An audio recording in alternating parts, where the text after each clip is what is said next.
Thank you, Mr. Speaker. I move passage of Senate Bill 1368 on third and final consideration. Chairman Hicks moves passage of Senate Bill 1368 on third and final consideration. By second, Mr. Clerk, call First Amendment. House Education Committee Amendment number 1, Mr. Speaker, same as Senate Amendment number 1. Chairman White, you're recognized. Thank you, Mr. Speaker. The same as the Senate amendment, so I move to withdraw and defer to the sponsor for explanation. Without objection, Committee Amendment number 1 withdrawn. Next amendment, Mr. Clerk. Mr. Speaker, no further amendments. Chairman Hicks, you're recognized. Thank you, Mr. Speaker. Members, House Bill 1227 proposes language to modernize current processes to allow for maximum efficiency in THEC's work in Tennessee's higher education landscape without sacrificing the state's touch point on accountability and stewardship. This legislation further provides some clarity and alignment to historical practice to aspects of THEC's student-facing functions and responsibility. Mr. Speaker, I renew my motion. Chairman Hicks renews his motion. Any discussion on the bill? Seeing none, any objection to the question? Seeing none, we're voting. All those in favor of Senate Bill 1368 vote aye when the bell rings. Those opposed vote no. Has every member voted? Has any member wish to change their vote?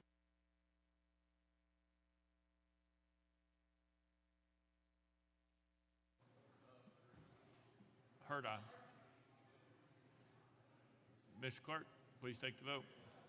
Ayes 95, no nays. Senate Bill 1368 having received the constitutional majority, I hereby declare passed without objection. The most reconsidered table. Call the next bill, Mr. Clerk.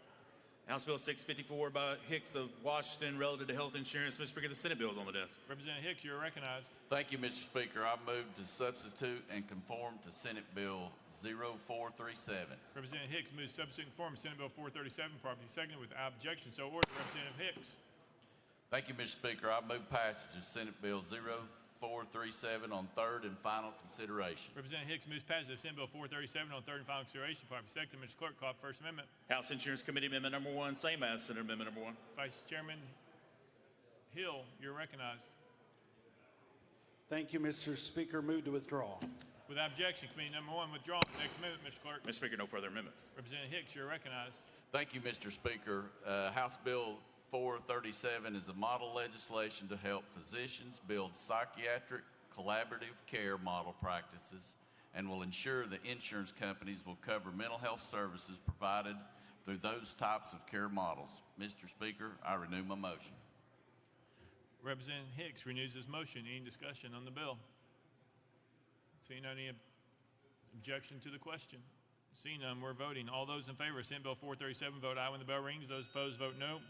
Has every member voted? Does any member wish to change their vote?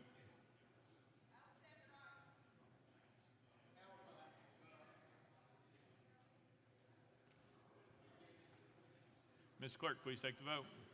Ayes 96, no nays. Senate Bill 437 having received a constitutional majority, I hereby declare it passed without objection. The most reconsidered table. Call the next bill, Mr. Clerk. House Bill 1304 by Representative Hill and others relative to insurance. Mr. Speaker, the Senate bill is on the desk. Representative Hill, you're recognized.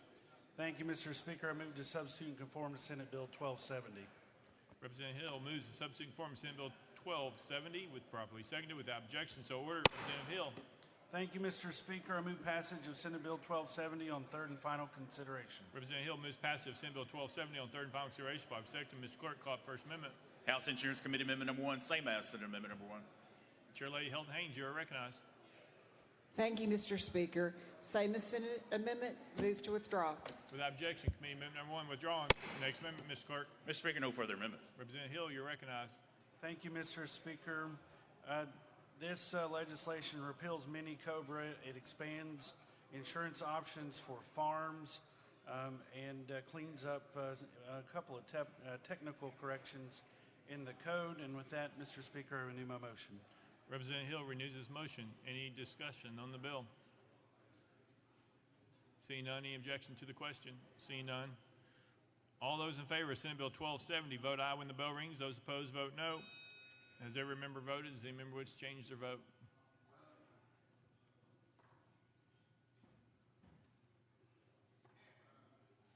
Mr. Clerk, please take the vote.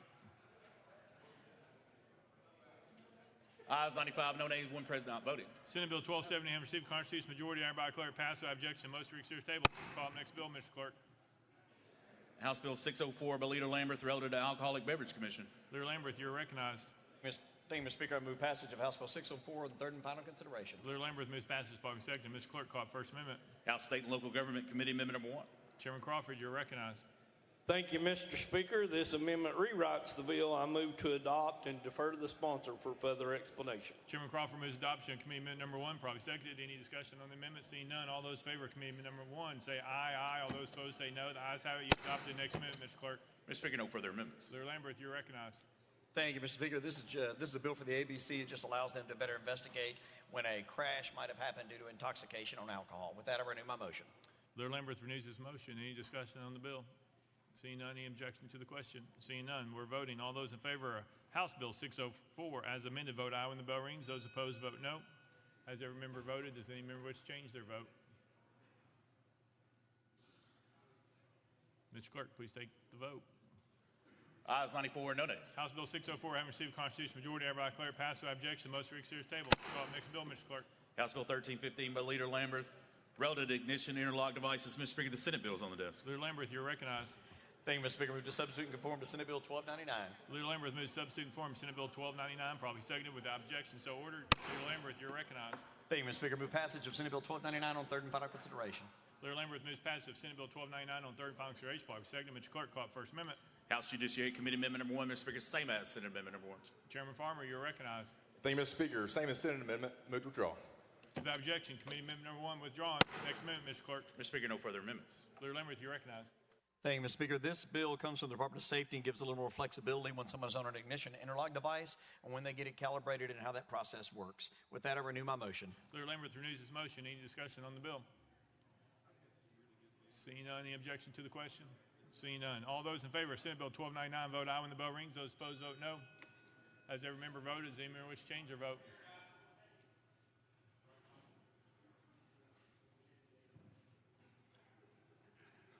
Mr. Clerk, please take the vote. Ayes 95, one nay. Senate Bill 1299 having received a constitutional majority, I hereby declare passed without objection. Most read series table. Representative Doggett, for what purpose? Thank you, Mr. Speaker. Remember, I am out of order, but I want you to help welcome the Giles County Adult Leadership Group that is up here in the balcony. If y'all would stand up, please. Thank you so much. Thank you, Mr. Speaker. Call up next bill, Mr. Clerk. House Bill 825 by Representative Mayberry and others relative to internet safety. Representative Mayberry, you're recognized. Thank you, Mr. Speaker. I move passage of House Bill 825 on third and final consideration. Representative Mayberry moves passage. Second, Mr. Clerk, call up First Amendment. House Education Committee Amendment number 1. Chairman White, you're recognized. Thank you, Mr. Speaker. This amendment does rewrite the bill, so I move to adopt and defer to the sponsor for explanation. Chairman White moves adoption of Committee Amendment number 1. Probably seconded. Any discussion on the amendment? Seeing none, all those in favor of Committee Amendment number 1 say aye. Aye. All those opposed say no. The ayes have it. You adopted. Next amendment, Mr. Clerk. Mr. Speaker, no further amendments. Representative Mayberry, you're recognized. Thank you, Mr. Speaker. House Bill 825 requires the Department of Education to develop guidance for local LEAs in public charter schools to instruct students in grades 6 through 12 who are enrolled in an LEA or public charter school on social media, internet, and AI safety by January 2026. It establishes requirements for the social media internet safety guidelines. It begins in 2026-2027 school year, requires an LEA or public charter school to enroll students that are in any of the grades 6 through 12 to instruct students in grades 6 through 12 using the guidance developed by the Department of Education. It requires a parent or student of a student, or parent or guardian of a student who wishes to excuse parents or guardian student from a portion or all of the social media, internet, or AI safety instructions. To submit. I renew my motion. Representative Bainberry renews his motion. Any discussion on the bill? Representative Leader Lamberth, you're recognized. Thank you, Mr. Speaker. Is this your first bill? Representative Mayberry. This is not my first bill. Thank you, Mr. Speaker. Leader Lamberth. Thank you. Is this your second bill? Representative Mayberry. Thank you, Mr. Speaker. It is my second bill. Representative Johnson, you're recognized. Thank you. Have you spoken with the department on what this curriculum might look like or how long it's going to take to teach this with each of these grade levels? Representative Mayberry. Yeah, so the Department of Education, they're going to give guidance, as the bill describes in the curriculum. It'll cover time management, healthy digital habits, mental health risk and addiction, privacy and personal safety, spotting online predators and cyberbullying, understanding AI information and media manipulation. And it'll even go on to highlight positive uses as career building, connecting with families, and educational opportunities. Representative Johnson. And I do appreciate what you're trying to do and understand that, but my concern is that is a lot that we are adding to the curriculum, but we're not adding any time to teach this. I don't know. Teachers right now cannot get in everything they need to do. It's not possible. And you know, we constantly want them to meet their standards and get good grades. But if we're cramming things into the day, but not allowing time for it or removing something else, it makes it impossible to get this done. We already ask teachers to do the impossible. But we are adding so much to the curriculum and to the same areas in like life skills, between what's in standards now to what's going to be after we pass all these bills adding to that curriculum, we're going to triple the number of standards, and they still have only that limited amount of time to teach 3 times more standards. It's just not possible. Representative Mayberry. Thank you, Mr. Speaker. Thank you, Representative, for sharing those concerns. This is something that I believe is very important for our youth of our state. For those who don't know, I run an after-school program that primarily goes from high school and middle school. They bus them over to us. I've done it for several years now. Our students don't understand, in a large part, how they put their information out there. It's out there forever. This bill is going to highlight that to them. I'm concerned about our students.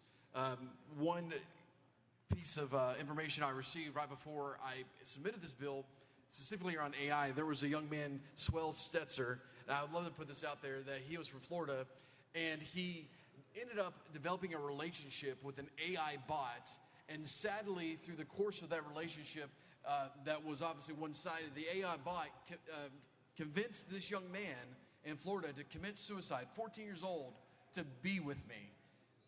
And that broke my heart, seeing that. I added AI into the bill after that fact. But we need our young people to understand the seriousness of this and understand the benefits of this. And that's why I brought this legislation today. Representative Johnson. And I do understand that. It is tragic. That information needs to get out there. What do you want to remove from the curriculum that's currently there to make time to teach this information? Representative Mayberry. Thank you, Mr. Speaker. I'm not giving guidance to our LEAs of what to remove, or I'm simply asking the Department of Education to give guidance on teaching these important lessons here. And with that, I'll renew my motion. Representative Johnson. Well, as I said, you named a lot of different skills that have to be taught, and that's going to take a lot of time. Something has to be removed from the curriculum to require this to be done, and that is my concern. Representative Mayberry. All good. Renew my motion. Chairman Clemens, you're recognized. Thank you, Mr. Speaker, and thank you, sponsor. I appreciate this. And, we all know that teens are struggling with these types of issues and require this instruction. However, the points raised by my colleague from Knox County are definitely merited here with regards to time limitations on our teachers and instructors. However, my question is with regard to Section 2 of your bill on page 4 of the adopted amendment that makes the bill. You're seeking to limit the content accessible by students using internet access provided by the LEA to content that is age appropriate. And I think I want to get to the bottom of your intent for that provision as to whether or not we're going to be dictating what educational content is appropriate, or if there's other content that you're contemplating there. Because already in the statute of that provision that you're amending, there's already a provision that seeks to prevent access by students to material that the LEA deems to be harmful to juveniles. And that would seem to be the same or similar to your subsection G there. So I'm curious as to what you see as the distinction between those two and what your intent is for that subsection G that differs from the current subsection B in that statute. Representative Mayberry.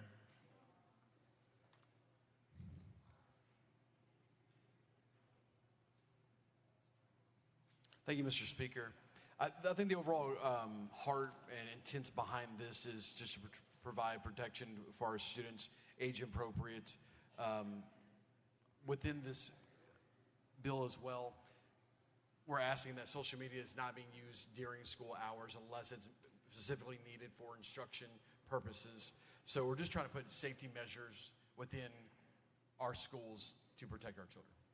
Chairman Clemens. Thank you, Mr. Speaker, and I appreciate that, and I agree with that intent. My question is, I'm just trying to differentiate what your intent is here with the current subsection G with regards to limiting content to that which is age appropriate, which I have no issue with. I just want to know what content you're referring to there that differs from the current statute that seeks to prevent access by students to material or content that is harmful to juveniles. So I'm trying to figure out what the difference is between those two that you don't feel is covered by the current statute. Because my concern is that we're seeking to limit educational content that we may arbitrarily decide is not age appropriate, whether it's some scientific research, whether it's some facet or whatever, that wouldn't qualify as harmful to juveniles, but we may be seeking to say it's not age appropriate just arbitrarily. So is there a distinction there? What content are you referring to? Is it educational or is it other societal content that you're seeking to prevent them from? Representative Mayberry. Thank you, Mr. Speaker. Specifically,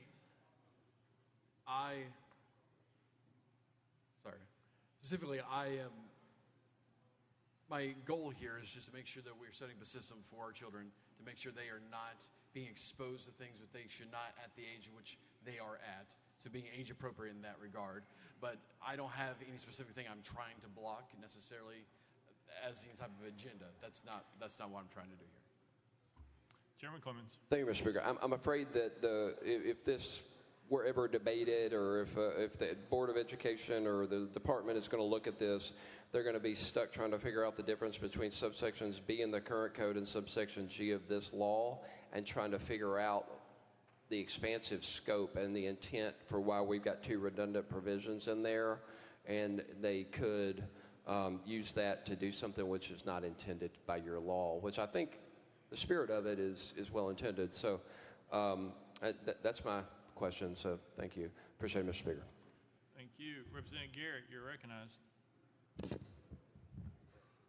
Thank you, Mr. Speaker. Representative Mayberry, I appreciate this piece of legislation, and I want to tell you why.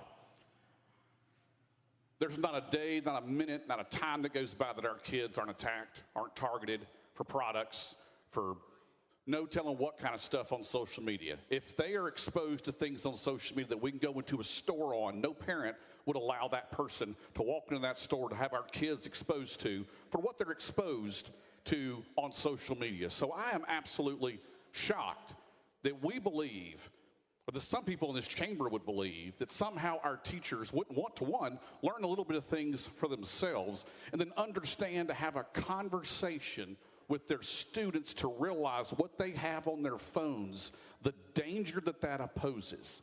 I know, I'm confident, I'm encouraged that I know our teachers across this state know that that's an important piece of what could be discussed inside that classroom. So I really appreciate you bringing this piece of legislation, understanding that I have, and I know you have, confidence in our teachers and our Department of Education that provide them the tools to make sure that kids in this state travel the internet safely and are protected. And I appreciate you bringing this so that conversation is within our classrooms. So thank you very much for bringing this piece of legislation. I appreciate that. Representative Mayberry. Thank you, Mr. Speaker. I appreciate your words, and that's exactly the intent behind the bill. I renew my motion. Representative McCalman.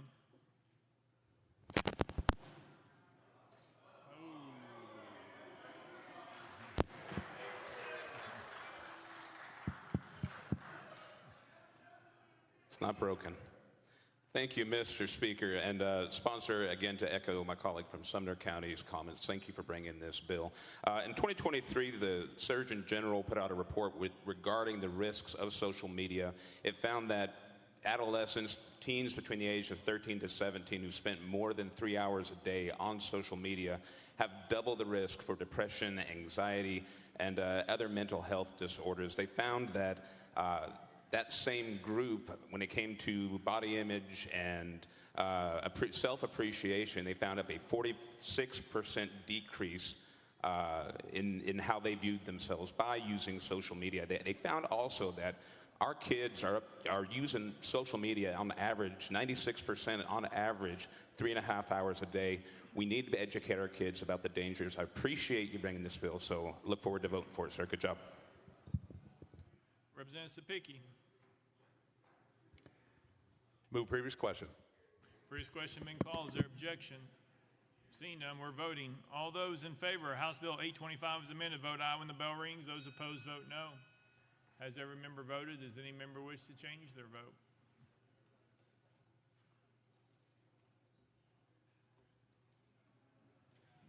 Mr. Clerk, please take the vote. Ayes 88, 4 nays, 3 present, not voting. House Bill 825 having received a constitutional majority, I hereby declare passed without objection. Most week series table. Call the next bill, Mr. Clerk. House Bill 421 by Speaker Pro Tem Marsh, relative to continuing education for members of utility district boards. Mr. Speaker, Senate bills on the desk. Speaker Pro Tem Marsh, you're recognized. Thank you, Mr. Speaker. I move to substitute and conform to Senate Bill 380. Speaker Pro Tem Marsh moves to substitute and conform Senate Bill 380, properly seconded without objection. So ordered. Speaker Pro Tem Marsh. Thank you, Mr. Speaker. I move passage of Senate Bill 380 on third and final consideration. Speaker Pro Tem Marsh moves passage of Senate Bill 380 on third and final consideration. Properly seconded. Mr. Clerk, call First Amendment. House Commerce Committee Amendment number 1, same as Senate Amendment number 1. Chairman Vaughn, you're recognized. I appreciate that, Mr. Speaker. It's a fine amendment, but we must move to withdraw it anyway. Without objection, Committee Amendment number 1 withdrawn. Next, Mr. Clerk. Mr. Speaker, no further amendments. Speaker Pro Tem Marsh, you're recognized. Thank you, Mr. Speaker. This bill concerns utility commissioners. Currently, when they take office, they have to take 12 hours of training in the first year, and currently they have to take an additional 12 hours in the next 3 years. What we're changing today is an additional 3 years. We're cutting that 12 down to 6. It also provides a way for a commissioner who has been not kicked off the board, I guess what you'd say. They've been not provided to be a commissioner anymore, to be reinstated after they've been kicked off, by letting them take the test and the current commissioners approve them. With that, I'll renew my motion. Speaker Pro Tem Marsh renews his motion. Any discussion on the bill? Seeing none, any objection to the question? Seeing none. All those in favor of Senate Bill 380, vote aye when the bell rings. Those opposed, vote no. Has every member voted? Does any member wish to change their vote?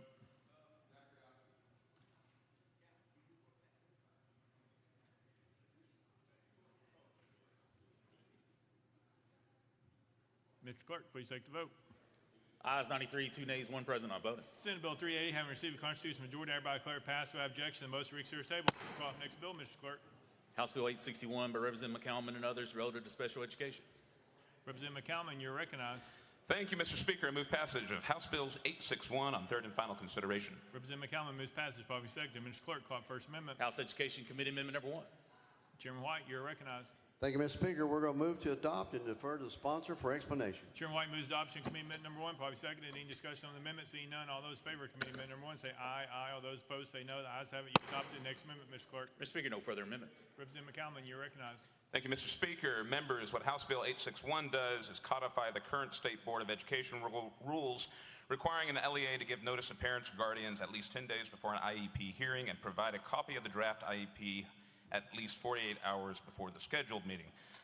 Additionally, the bill will require a copy of all evaluations and assessments taken for the purposes of the student's IEP to be provided to the parent or guardian. With that, I renew my motion and stand ready for questions. Representative McCalman renews his motion. Any discussion on the bill? Representative Johnson, you're recognized. Thank you. And I know in committee talked a little bit about most of the things in this are already required by federal law. There's one thing that's different, and that is sending home the psychological evaluation before the meeting. I heard from a lot of school psychologists who are very concerned with this, especially in an initial evaluation when they're evaluating to see if there is a disability. You send that paperwork home, and depending on what they have determined the disability is, it can be very shocking to parents. They will not necessarily understand that disability. They're going to come into that meeting angry. They're going to come into that meeting scared. They may remove their child because they don't, of what's in that report. So this is a report that should be given with the psychologist sitting there, explaining the report, going over it with the parent. I can tell you, in 27 years of doing this, those initial evaluations can be traumatizing for parents. If they get that report without having it explained to them, this can be tough. But even when it's not an initial evaluation, those reports need explanation. And we don't need parents coming in or getting deeply upset about things in the report that they don't understand. So have you thought about sending out things except for those evaluations? Representative McCalman. Thank you, Mr. Speaker. Representative Johnson, respectfully, with regards to the federal government, I don't want to rely on federal government law. We should have it codified in Tennessee code. With regards to your concerns over this, I would posit that it's information on our kids. It's not information on the psychiatrist's kids. The parents should have the opportunity to make questions, read the material, come into that meeting. They may have concerns. They may not understand, but I think we should give parents more credit and allow them to formulate questions that they may have on that report. There's nothing that would prevent an LEA from, when they send that notification out the 10 days ahead of time saying, you're going to receive a report, formulate some questions, come into it. If there's something you don't understand, be ready to ask questions. We'd be happy to sit down and chat with you on it. So I think this is a good bill. It's a parental rights bill, and I would hope to have your support on it, ma'am. Representative Johnson. And I do understand. I don't have a problem with, restating it in state law, what we're doing at federal. I would totally support that. But because of the number of school psychologists that I heard from, because of being in these situations and seeing how traumatizing this can be for parents at many times, I just think there is a better way. And this is not, these parents aren't bad parents. They're just getting an information that they may or may not understand. Just because you would understand it doesn't mean that all parents would. And please realize that there are a lot of different folks out there from a lot of different backgrounds, and this is incredibly sensitive information. And what does it hurt to do those explanations? If the parents get there, they're not happy with what they hear, there's lots of things that they can do, and they will be informed of all of those things. I just have concerns about sending this information home to absolutely everybody before they've got a chance to walk through it with a school psychologist. But thank you. Representative Slater. Thank you, Mr. Speaker. And I think you may have stated this, sponsor, but there's nothing in this bill that would prevent the LEA or the school psychologist from sending a cover letter, perhaps, that would give a brief explanation of the what's in the report. And also, even perhaps they could guide the parent so that they could get some extra information about what's in the report so that they could attend the meeting in the next few days with information about what is in that report. So there's no prohibition when it comes to the LEA or the school psychologist from providing that type of information as well. Is that correct? Representative McCalman. Thank you, Mr. Speaker. Chairman Slater, you're absolutely correct. There's nothing that would prevent an LEA from sending a cover letter, sending out bullet points, providing a brief summarization. In fact, I would encourage the LAs to do that because it is sensitive information that is being provided out. But yeah, to your point, you are correct. Representative Slater. Thank you, Mr. Speaker. And I'm aware that oftentimes even testing results go home, and sometimes those results may be a little bit difficult for parents to recognize if they're not in the field of education. But my experience has been that schools that send home narratives and explanations really help the parents to be properly informed of what is taking place with their student at the school. And so I appreciate this legislation. This is parent-friendly legislation. I think it will help our school systems as well as they communicate with parents of what is taking place at the school. Thank you so much for bringing this legislation. Representative McCalman. Thank you, Mr. Speaker. Chairman Slater, thank you for those words and encouragement. I look forward to your support on this. Again, this bill is simply to equip our parents, give our parents a tool before when they go into that meeting, they have questions, and they may not know what they don't know, but at least they've had a chance to formulate questions on what they don't understand. So thank you for your comments, sir. Representative Powers. Thank you, Mr. Speaker. I move previous question. Previous question being called. Is there objection? Seeing none, we're voting. All those in favor of House Bill 861 as amended, vote aye when the bell rings. Those opposed, vote no. Has every member voted? Does any member wish to change their vote?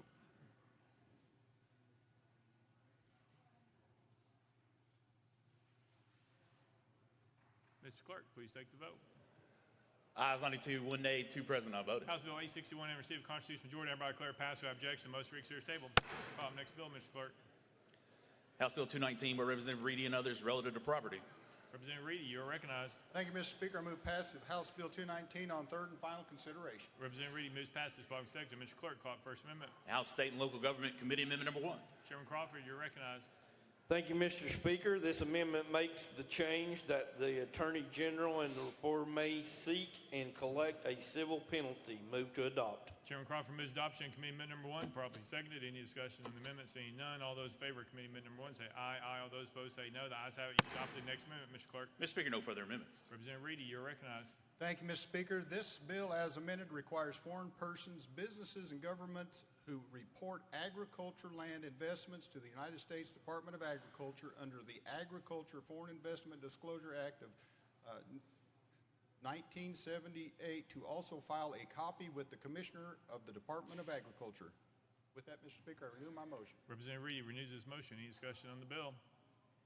Seeing none, any objection to the question? Seeing none, we're voting. All those in favor of House Bill 219 as amended, vote aye when the bell rings. Those opposed, vote no. Has every member voted? Does any member wish to change their vote? Crawford, aye. Mr. Clerk, please take the vote. Ayes 91, 5 nays. House Bill 219 and received constitutional majority. Everybody declared passed without objection. Most read series table. Call up next bill, Mr. Clerk. House Bill 871 by Chair Lady Rudder and others relative to the use of escrow funds for condominium projects. Senate bills on the desk. Chair Lady Rudder, you're recognized. Thank you, Mr. Speaker.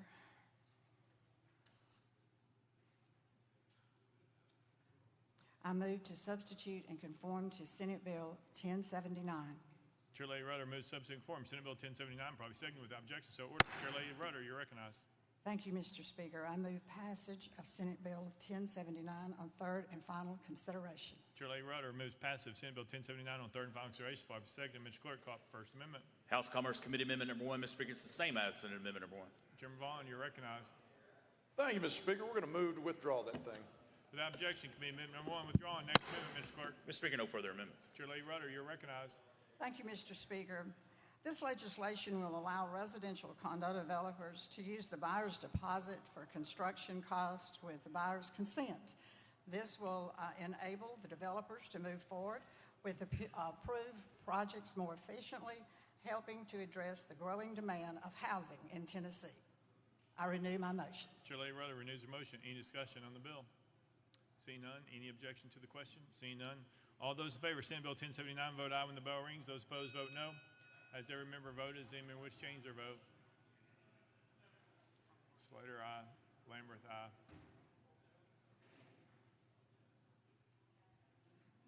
Boyd, aye. Mr. Clerk, please take the vote. Ayes 85, 10 nays. Senate Bill 1079 having received constitutional majority, I hereby declare passed without objection. The motion reads here stable.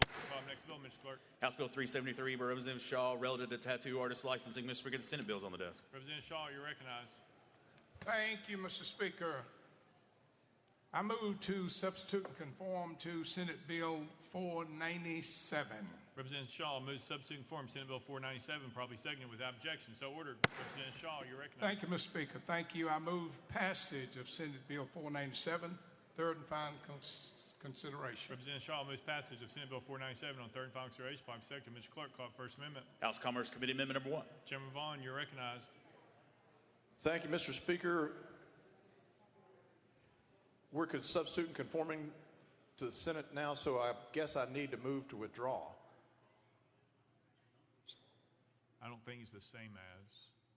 Well, then, thank you for picking that up. I've been so busy withdrawing today, I just got into a habit.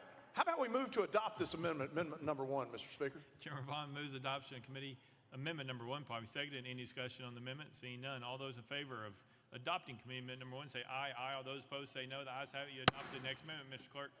Mr. Speaker, no further amendments. Representative Shaw, you're recognized. Thank you, Mr. Speaker. The amendment actually the amendment authorized that the out-of-state tattoo artists who have been licensed in a different state for a minimum of 10 years, who then relocate to Tennessee and receive a license to qualify to train under an apprenticeship for a period of 1 year to become qualified. It's basically what the legislation done. With that explanation, stand for any questions. Representative Shaw renews his motion. Any discussion on the bill? Representative Parkinson, you're recognized. Thank you, Mr. Speaker. I was just going to ask the sponsor, since he's bringing this legislation, were you planning on getting some tattoos? Representative Shaw. Thank you, Mr. Speaker. Yes, I have already made an appointment with my tattoo artist. We're going to be getting about 5 over the next 2 or 3 days. Representative Parkinson. Thank you, Mr. Speaker. I'm told to ask, what locations will these tattoos be placed?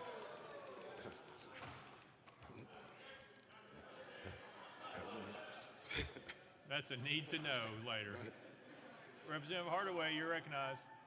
Hey, that's one way to give him the pass right there. All right. Representative Doggett, you're recognized.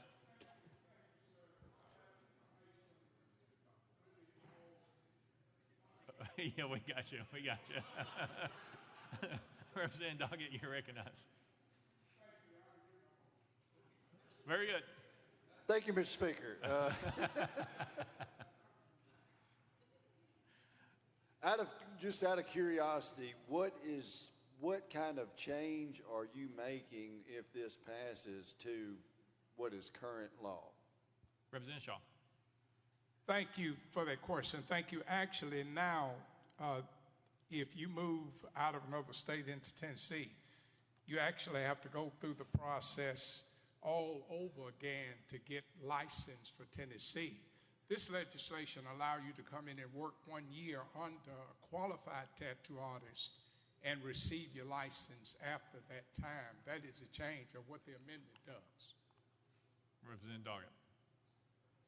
Thank you, Mr. Speaker. So we don't have reciprocity of licensure from one state to the other currently? Representative Shaw. Thank you. That's my understanding. I'm carrying this bill for Senator Wally, but that is my understanding, whoever brought him the bill. Representative Doggett. And so someone could move in from another state and they just go through an apprentice program for 1 year. I noticed that they had to sign an affidavit that they had 10 years of experience. Was that just experience or professional experience? Representative Shaw. Thank you, Mr. Speaker. I would think so. It's 10 years of experience as a tattoo artist, and of course, if you can prove that, then you work 1 year under the apprenticeship of someone in the state, and you on your own. That's what I understand it to do. Representative Dart. Thank you. All right. Any further discussion? Representative Barrett. Mr. Sponsor, I was inclined to vote for your bill, but since they were so rude for you, I decided I'm going to have to vote against it. Any further discussion? Seeing none. Any objection to the question? We're seeing none. All those in favor of Senate Bill 497 as amended, vote aye when the bell rings. Those opposed, vote no.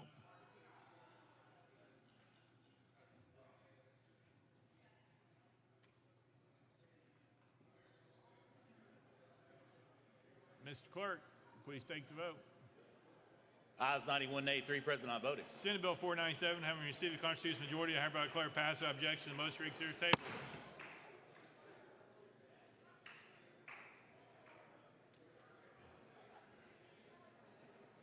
Mr. Clerk, call up next bill. House Bill 745 by Representative Stevens, relative to banking. Mr. Speaker, the Senate bill is on the desk. Representative Stevens, you're recognized. Thank you, Mr. Speaker. I move to substitute and conform to Senate Bill 765.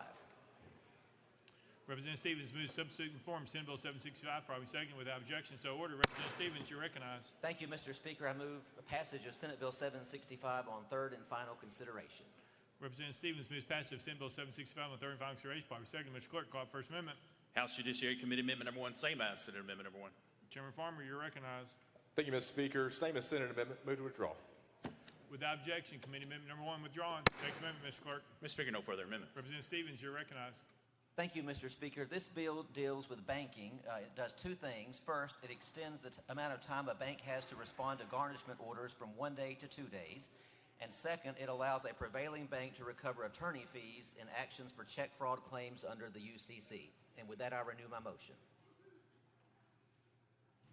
Representative Stevens renews his motion. Any discussion on the bill? Seeing none, any objection to the question? Seeing none. All those in favor of Senate Bill 765, vote aye when the bell rings. Those opposed, vote no. Has every member voted? Does any member wish to change their vote?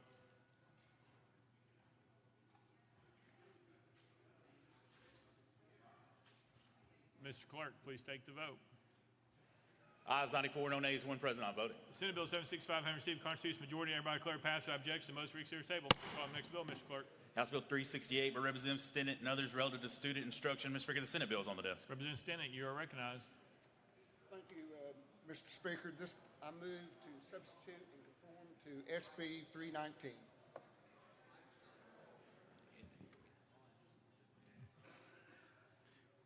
Representative Stinnett moves to substitute and conform to Senate Bill 319, probably seconded without objection. So ordered. Representative Stinnett, you're recognized. Thank you, Mr. Speaker. I move passage of SB 319 on third and final consideration. Representative Stinnett moves passage of Senate Bill 319 on third and final consideration, probably seconded. Mr. Clerk, call up First Amendment. House Education Committee Amendment number 1, same as Senate Amendment number 1. Chairman White, you're recognized. Thank you, Mr. Speaker. It is the same as the Senate amendment, so I move to withdraw and defer to the sponsor for the explanation. Without objection, Committee Amendment number 1 withdrawn. Next amendment, Mr. Clerk. Mr. Speaker, no further amendments. Representative Stinnett, you're recognized. Thank you, Mr. Speaker. Tennessee Safe Haven law allows mothers in crisis to safely and legally surrender their newborns at designated facilities without fear of prosecution. Many young people are unaware of the option, which can prevent tragic outcomes for newborns and mothers who find themselves in difficult situations. By incorporating education about the Safe Haven law into the state curriculum, we can ensure all students are informed about this life-saving event. It helps us with preventing abandonment, supports young parents in crisis. I renew my motion. Representative Stinnett renews his motion. Leader Lamberth, you're recognized. Thank you, Mr. Speaker. And Representative Stinnett, you are a kind and veteran member of this particular state and world, but I think you are very new in this body. Is this your first bill? Representative Stinnett. Yes, sir. Leader Lambert. Well, good luck. Representative Johnson. Thank you. And I'm going to ask about the bill. I do understand what you're doing, and again, it's not that I have a problem with what you want to add to the curriculum, but we are adding it to the exact same class that all of this legislation is being added to, the class that we are tripling the standards for, and it's just concerning to me that we continually add things to this curriculum but allow no more time for it to happen. So I'd like to vote for your bill, but that's my concern. We're just adding too much to this same curriculum. Representative Stinnett. Thank you for your concern. I renew my bill. Representative Capley, you're recognized. Thank you, Mr. Speaker. And sponsor, you know, you're my seatmate, and we've sat over here for an hour and a half, and you haven't said a word to me about this bill. Is there something in this bill you're trying to hide from me? Representative Stinnett. Possibly it could be something that maybe you need to know about.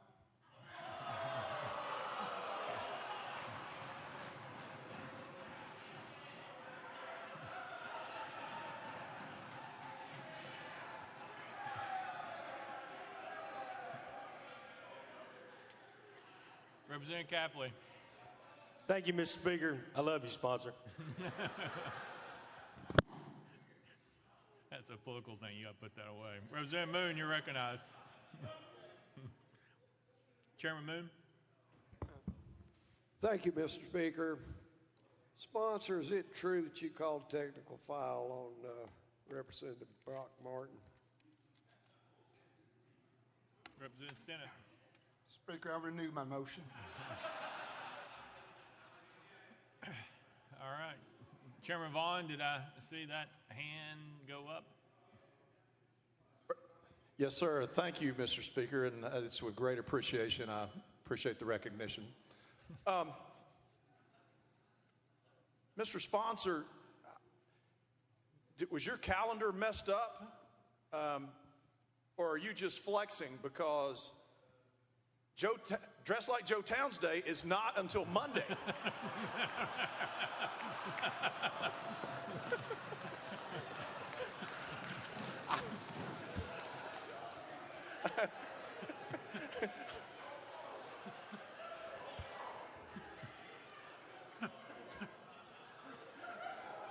Thank you.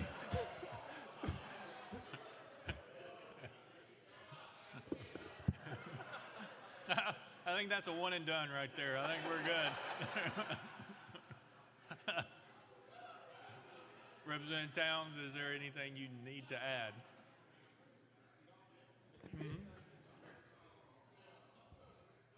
Mr. Speaker, now obviously I'm with the gentleman in the well. The one from Shelby County, the only thing he knows about dressing is chicken and dressing. So I'm with my man, and I support your bill wholeheartedly, okay? They give me grief, but we're on the same team, okay? Thank you, Mr. Speaker. Thank you. All right. Any objection to the question? Seeing none, we're voting. All those in favor, Senate Bill 319, vote aye when the bell rings. Those opposed, vote no. Has every member voted? Does any member wish to change their vote?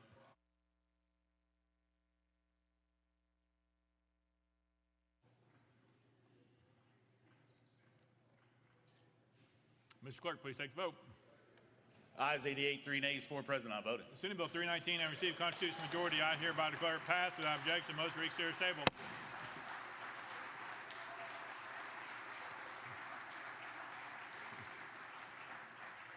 Call up next bill, Mr. Clerk. House Bill 737 by Representative Vital, relative to vehicle registrations. Representative Vital, you're recognized. Thank you, Mr. Speaker. I move passage of House Bill 737 on third and final consideration. Representative Vital moves passage. Second, Mr. Clerk, call up First Amendment. House Transportation Committee Amendment Number 1. Chairman Howell, you're recognized. Thank you, Mr. Speaker. Transportation Committee Amendment 4925, move to withdraw. Without objection, Committee Amendment Number 1 withdrawn. Next amendment, Mr. Clerk.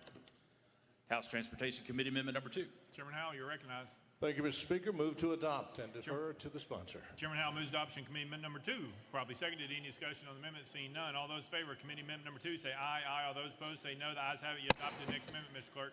Mr. Speaker, no further amendments. Representative Vital, you're recognized. Thank you, Mr. Speaker. The legislative intent of this piece of legislation is to provide a formal legal avenue by which a county clerk's office may request assistance in order to continue to provide services to constituents during the time of such closures due to a natural disaster, public health emergency, or other temporary closure, also known as a mutual aid bill. This legislation is brought on behalf of the Tennessee State Association of County Clerks and the County Clerk Association of Tennessee. This bill is permissive in legislation and can be used only by written request. With that, I renew my motion. Representative Vital renews his motion. Any discussion on the bill? Seeing none, any objection to the question? Seeing none, all those in favor of House Bill 737 as amended, vote aye when the bell rings. Those opposed, vote no. Has every member voted? Does any member wish to change their vote?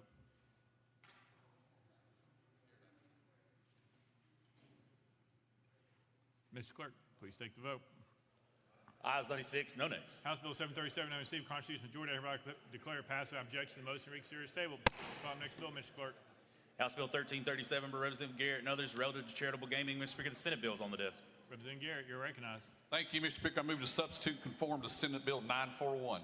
Representative Garrett moves substitute form Senate Bill 941 without objection. So ordered. Representative Garrett, you're recognized. Thank you, Mr. Speaker. I move passage of Senate Bill 941 on third and final consideration. Representative Garrett moves passage of Senate Bill 941 on third and final consideration. Second, Mr. Clerk, call for First Amendment. Mr. Speaker, no amendments filed. Representative Garrett, you're recognized. Thank you, Mr. Speaker. Members, if any nonprofit, a volunteer fire department, et cetera, has a raffle that they do for one of their major fundraisers and they miss the deadline to make sure they get that certificate or that license from the Secretary of State, all this piece of legislation does is open that back up in case they miss that deadline so they can hold that raffle. So with that, Mr. Speaker, I'll be glad to take any questions. Otherwise, I renew my motion. Representative Garrett renews his motion. Any discussion on the bill? Representative Warner, you're recognized. Thank you, Mr. Speaker. I move previous question. Previous question been called. Is there objection? Seeing none, all those in favor of Senate Bill 941, vote aye when the bell rings. Those opposed, vote no. Has every member voted? Does any member wish to change their vote?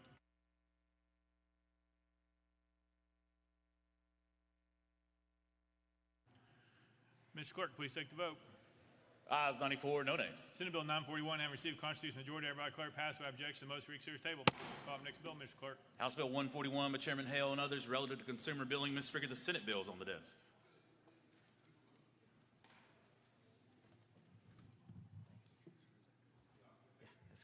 Chairman Hill, you're recognized. Thank you, Mr. Speaker. I move to substitute and conform with Senate Bill 41. Chairman Hill moves substitute form Senate Bill 41 without objection. So ordered. Chairman Hill, you're recognized.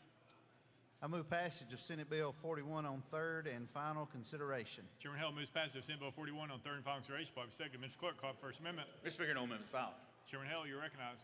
Thank you, Mr. Speaker. House Bill 41, or Senate Bill 41, addresses a common frustration among consumers who cancel services only to be charged for additional billing cycles. Basically, what this bill does, if you notify a provider during the first half of a billing cycle, then they can't bill you for that month and then an additional cycle. So it just cleans up that and talk with the providers. Everybody's good. So with that, Mr. Speaker, I renew my motion. Chairman Hill renews his motion. Any discussion on the bill? Representative McKenzie.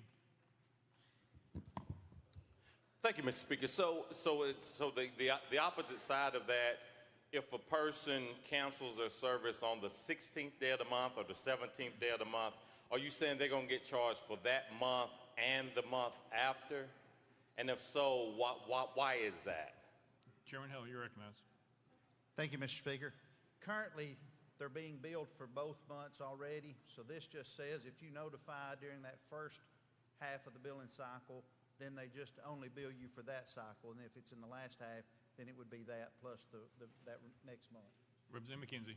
Thank you, and thank you for bringing this bill, because I definitely see the intent of it. But, you know, as we know, we're in a digital world, and canceling service is really just a click. So hopefully we'll continue to evolve this to where even if it's on the 20th or the 25th, since they can do it immediately, that they not cause the consumer to go a month. But thank you for bringing the bill.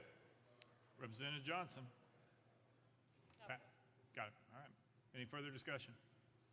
Seeing none, any objection to the question? Seeing none, we're voting. All those in favor of Senate Bill 41 vote aye when the bell rings. Those opposed vote no. Has every member voted? Does any member wish to change their vote? Moon aye. Mr. Clerk, please take the vote. Ayes 97, no nays. Senate Bill 41 have received a constitutional majority. I hereby declare passed without objection. The most read series table. Call the next bill, Mr. Clerk. House Bill 302 by Representative Martin, relative to restrictions on vehicular use of public highways and streets. Mr. Speaker, Senate bill is on the desk. Representative Martin, you're recognized.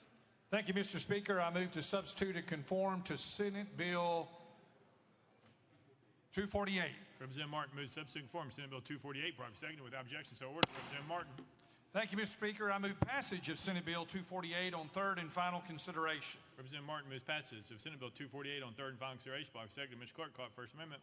House Amendment 1 by Representative Harris, Mr. Speaker, was timely filed. Representative Harris, you're recognized. Move to withdraw amendment number 1. Without objection, amendment number 1 withdrawn. Next amendment, Mr. Clerk. Mr. Speaker, no further amendments. Representative Martin, you're recognized. Mr. Speaker, House Bill 302 aims to bolster the safety and efficiency of Tennessee roads. It's currently a traffic violation for anyone to impede the flow of traffic by stopping or parking the vehicle on a street or highway. This bill goes one step further. If a vehicle is stopped for the purpose of soliciting employment, the violator would receive a Class C misdemeanor. If a subsequent violation is the cause of an accident, the violator would receive a Class B misdemeanor. Employment transactions are more appropriately served in places of business. The intent of this legislation is to disincentivize this kind of activity on public roads to help reduce things like traffic congestion and EMS response times. And this legislation does not impact employment solicitations on private property or parking lots. With that, Mr. Speaker, I'm happy to answer questions at this time. Representative Martin renews his motion. Any discussion on the bill? Representative Powell, you're recognized. Thank you. I have a question. We have a paper here called The Contributor that a lot of homeless, those that are unhoused, will sell. I know there used to be a gentleman set up not too far from the Capitol. Would this apply to them, if they were just set up on a street corner, if somebody stopped and wanted to purchase a paper, or is this only for those soliciting employment? Would them trying to sell that paper, would they be exempt from this? If you could speak to that. Representative Martin. I don't think this pertains to that because it's about you impeding traffic with a vehicle to solicit business that's going to affect EMS and others that may need to use the roadway to go and help those that are in trouble. So if someone's on the sidewalk and they've got a newspaper, that's a different conversation. Representative Powell. Yeah, so again, sometimes they're on a corner, or they will stand in the median and transact business and sell the papers, and people will stop and raise their hand, and they'll give them a paper. I actually know a lot of these individuals and try to support them constantly because they're trying to, become unhoused. And, I think a paper like The Contributor does a great job. My concern here is that this would then target them. And I know you referenced in the bill, you're saying people are trying to solicit employment, but these are people that are just selling papers. In fact, our newspapers were once sold universally on street corners across the state. That's how a lot of people got the paper. So could you speak to that? Because I really don't want to do anything that would impact these people that are trying to escape homelessness. Representative Martin. And I am with you on that 100%. I don't want to do anything to impede people that are trying to find shelter with regard to that. That is not what this bill is about. This bill is not about the medium. The bill is about someone parking their car or stopping their car on a road or a highway to solicit business. It's not about a homeless person on a street corner with a newspaper or someone in a median.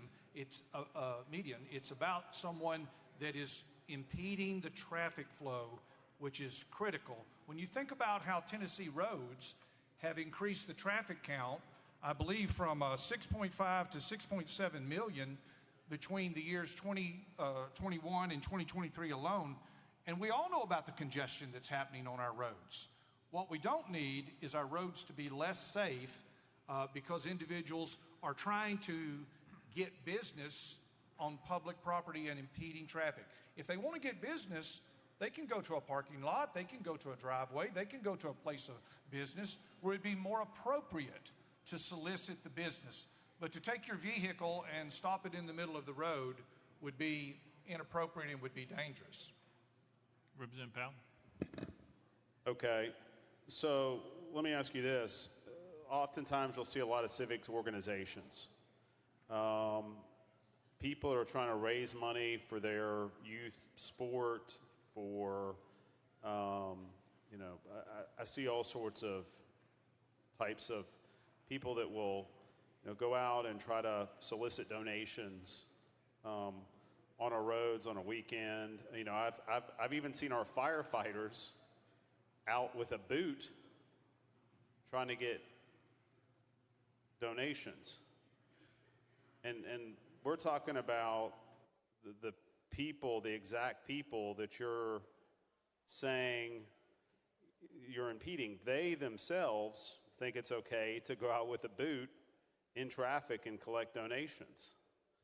So I guess, and I understand, people will, try to stand out, and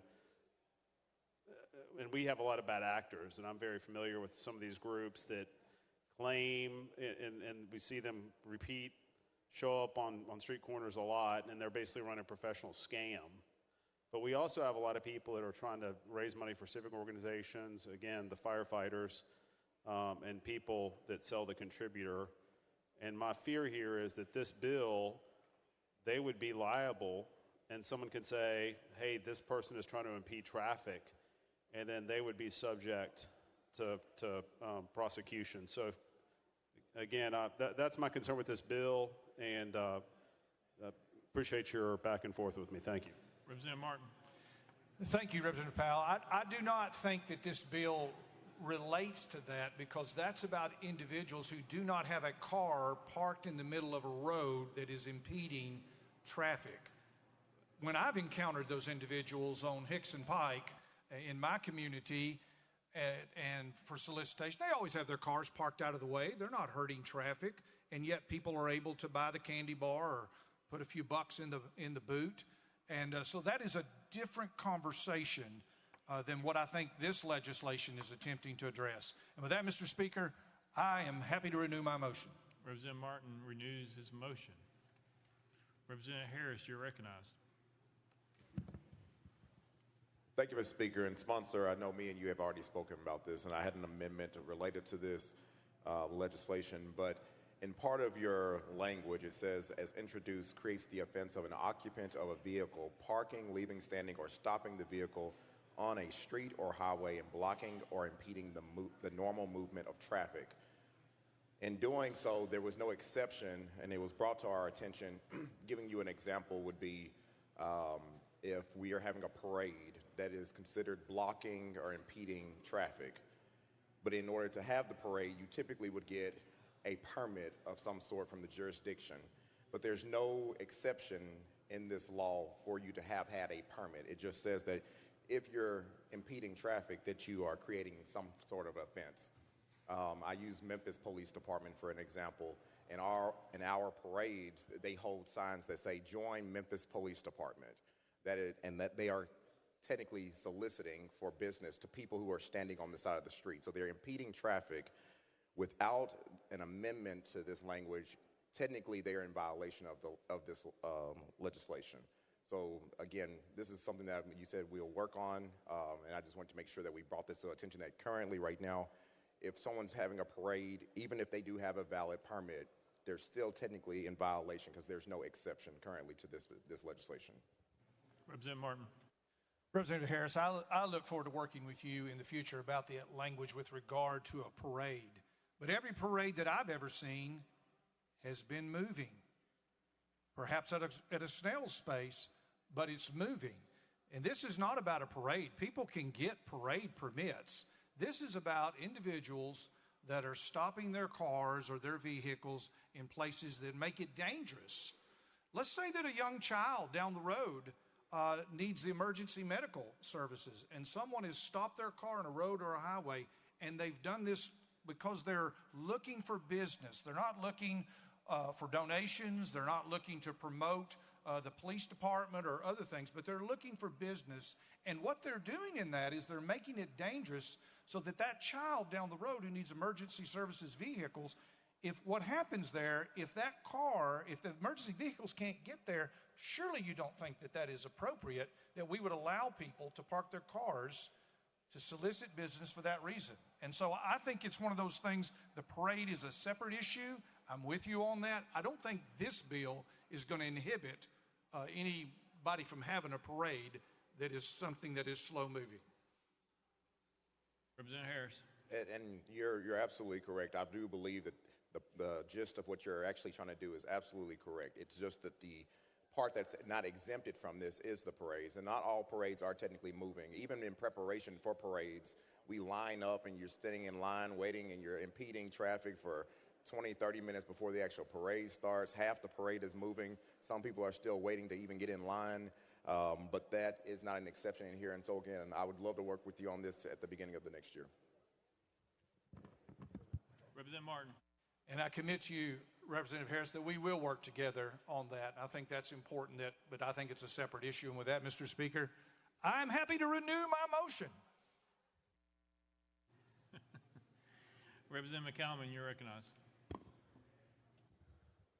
Thank you, Mr. Speaker. I move previous question. Previous question been called. Is there objection? Seeing none. All those in favor of Senate Bill 248 as amended vote aye when the bell rings. Those opposed vote no. Has every member voted? Does any member wish to change their vote?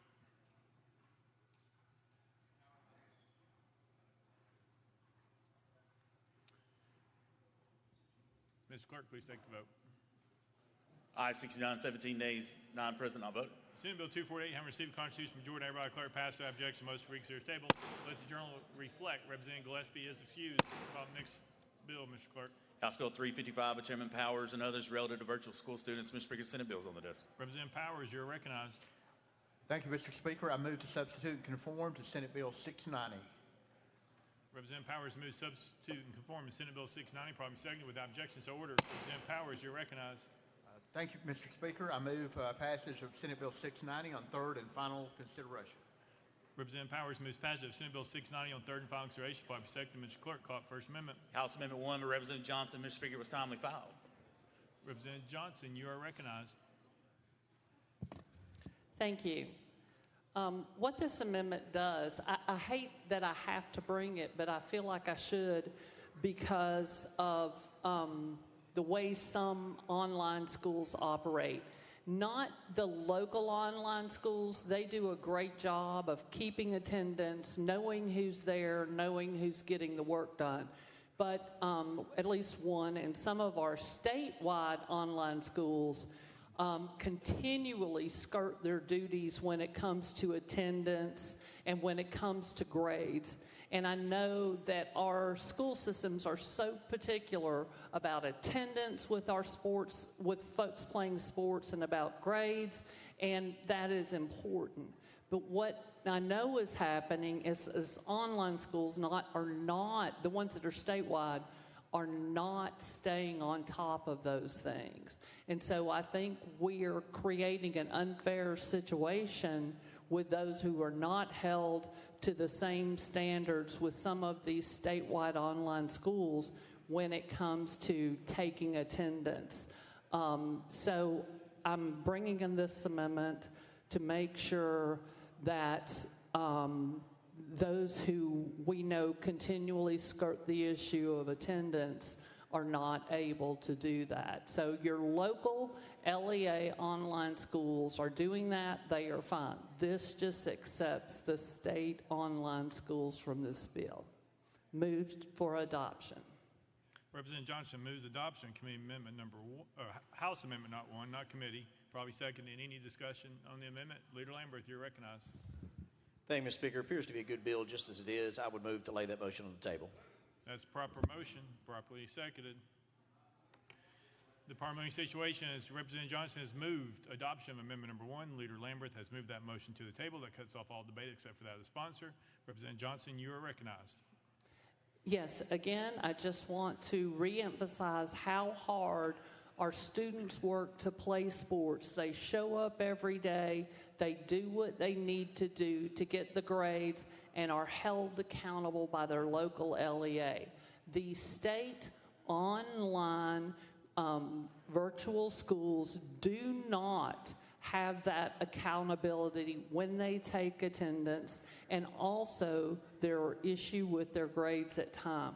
And so I feel like we are allowing two different types of students to play, and it's not fair to those who are showing up every day and getting the actual grades. And it's concerning to me because if the school is run in Union County, they can't keep tabs on who's showing up in Haywood County. If the student's not attending, they don't always mark that they're not attending, but they have no recourse. But our local online schools have that recourse because the kids are in that county.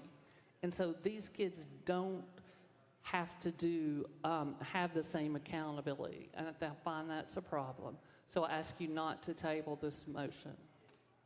Parliamentary situation, Representative Johnson has moved adoption of amendment number 1. Leader Lambert has moved that motion to the table. We're voting on the tabling motion. All those in favor vote aye when the bell rings. Those opposed vote no. Has every member voted? Does any member wish to change their vote? Mr. Clerk, please take the vote.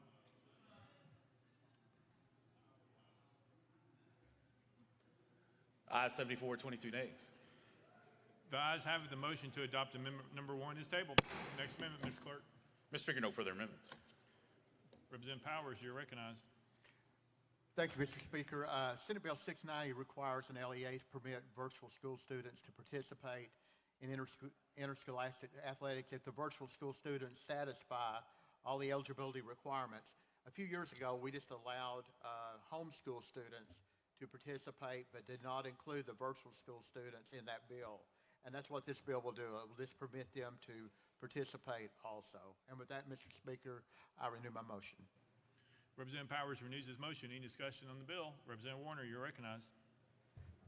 Thank you, Representative Powers. I think I can support your bill here, but one quick question.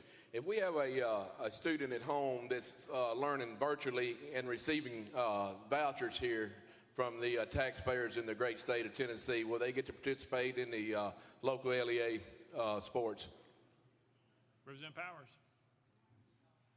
I don't think that I think they're still working on the whole program regarding school choice and regarding any type of assistance that they do, and they've not finalized the rules or anything on that, so I really can't answer that question.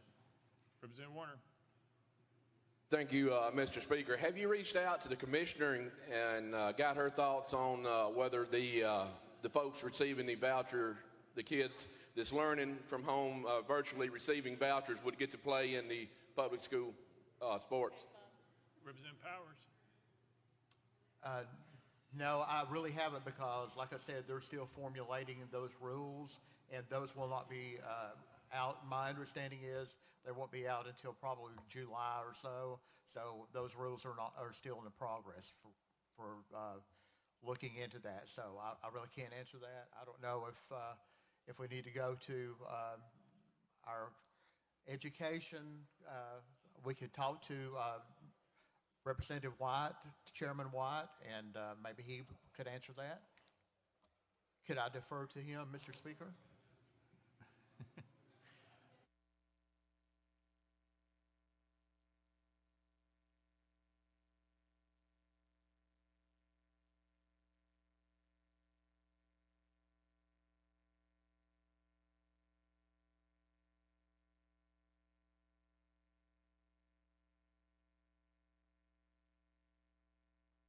Representative Powers. Yeah.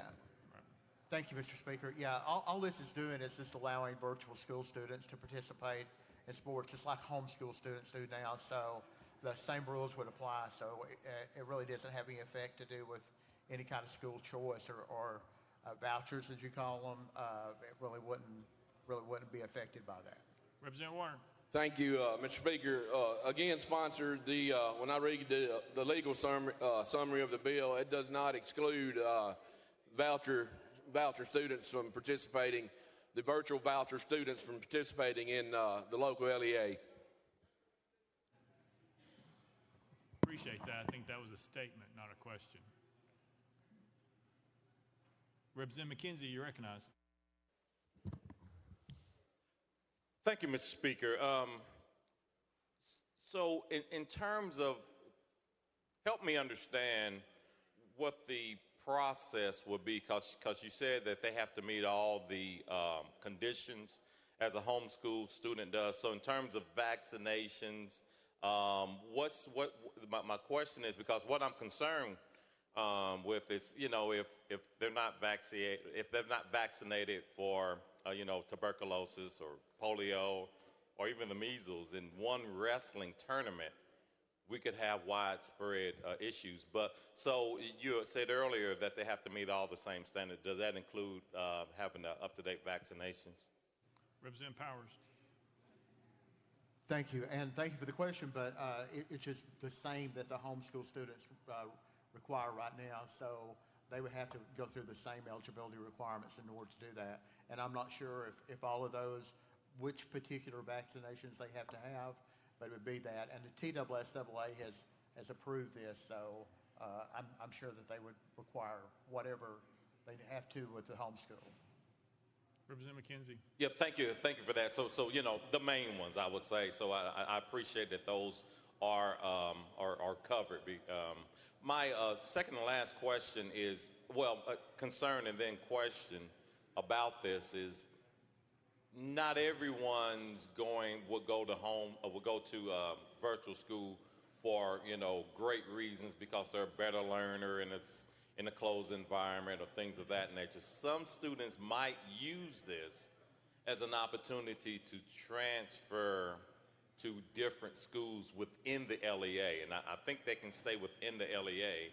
But if I'm living on the north side of town, but the basketball team on the south side of town is better, they could potentially use that in the way I read the bill.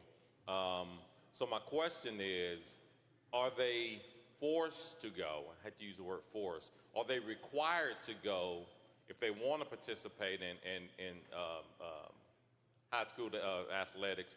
Do they have to go to the school that they would be zoned for? Representative Powers. Yes, thank you. Yes, they would. It should still follow the TSSAA rules as far as where they would be zoned and where they would transfer to. Yes. Representative McKenzie. Representative Butler. Thank you, Mr. Speaker. I move previous question. Previous question been called. Is there objection? Seeing none, we're voting. All those in favor of Senate Bill 690 as amended, vote aye when the bell rings. Those opposed, vote no. Has every member voted? Does any member wish to change their vote?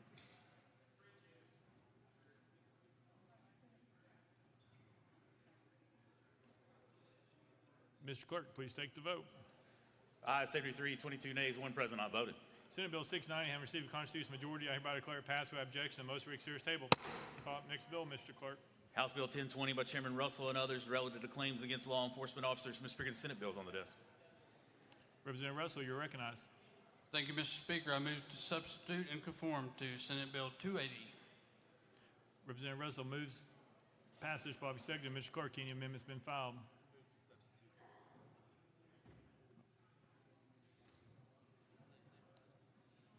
Representative Russell. Thank you, Mr. Speaker. I move passage of Senate Bill 280 on third and final consideration. Representative Russell moves substitute and conform Senate Bill 280 without objection. So ordered. Representative Russell, you're recognized. Thank you, Mr. Speaker. Senate Bill 280 protects law enforcement officers from frivolous lawsuits. If a law enforcement officer causes property damage or inflicts personal injury upon a person during the course of the law enforcement officer's official duties, he or she is immune from civil liability if at the time of damage or injury occurred, the person suffering the injury or damage was engaged in conduct that resulted in the person being convicted of the offense of resisting arrest. Mr. Speaker, I renew my motion. Representative Russell moves passage of Senate Bill 280 on third and final consideration. Probably second. Mr. Clerk, call for First Amendment. Speaker, no amendments filed. Representative Russell, you're recognized. Thank you, Mr. Speaker. I renew my motion. Representative Russell renews his motion. Any discussion on the bill? Seeing none, any objection to the question?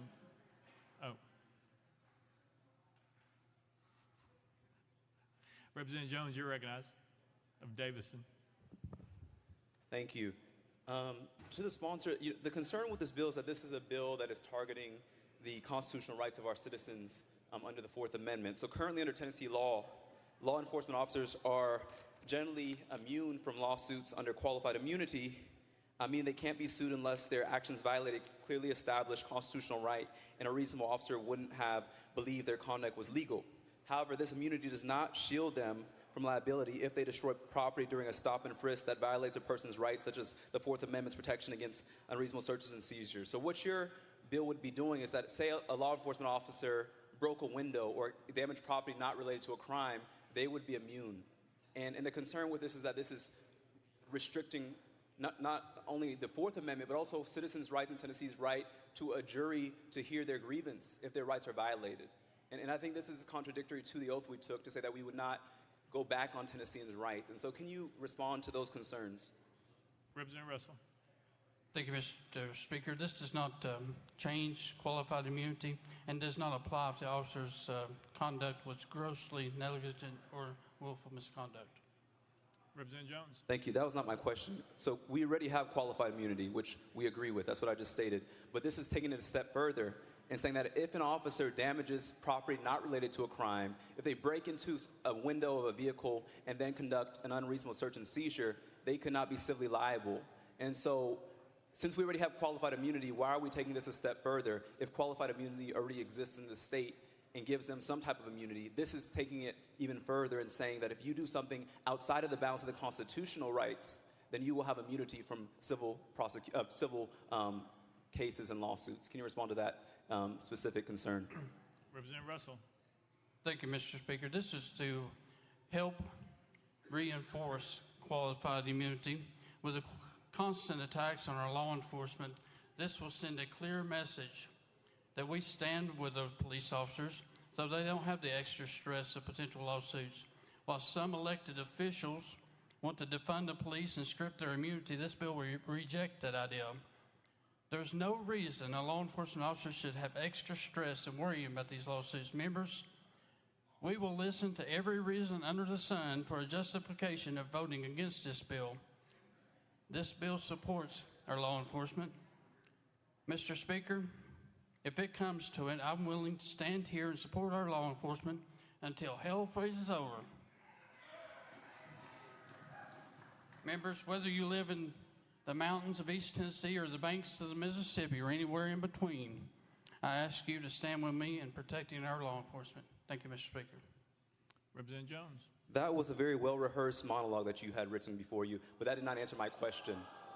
And so I don't know if we have answers to questions, or we just want to go through talking points that have nothing to do with the question I just asked. So good try, but my question again was, we already have qualified immunity. No one is saying that we are trying to come, you talk about defunding police. That was not even something brought up. So let's stay on what we're talking about. My question is about the rights of Tennesseans. You are continually trying to take away the rights of Tennesseans, regular people who let a jury decide. You're taking away their right to a jury trial, that they still have the right to go before a jury of their peers if their rights are violated and have their concerns held accountable if a law enforcement officer breaks their property, damages their windows, bursts into their home and destroys property in that process. We're taking away their right. Under the law, which you swore to uphold, every Tennessean is innocent until proven guilty. You're taking away that right and saying that if we go in your house and if their rights are violated, then that officer cannot be held accountable. That is wrong. And so you can make this all about these false narratives of attacking the police, but I'm standing here today because I'm concerned about the rights of Tennesseans who live in your district in Sweetwater and in my district here in Nashville. If their rights are violated, my libertarian friends, this is libertarians have reached out concerned about this issue. So you can try to make it about one black representative who you want to use racial code words for, but this is about all Tennesseans across the aisle, libertarians who are concerned about this, people on my side of the aisle, and yet you want to come here and say that qualified immunity is not enough and that if they violate their constitutional right under the Fourth Amendment, if they violate their constitutional rights, that they will not be held accountable, and that is a violation of our oath. So can you explain why this would be necessary and why Tennesseans should not have a right to a jury trial if their rights are violated? Can you respond to that without reading from your paper?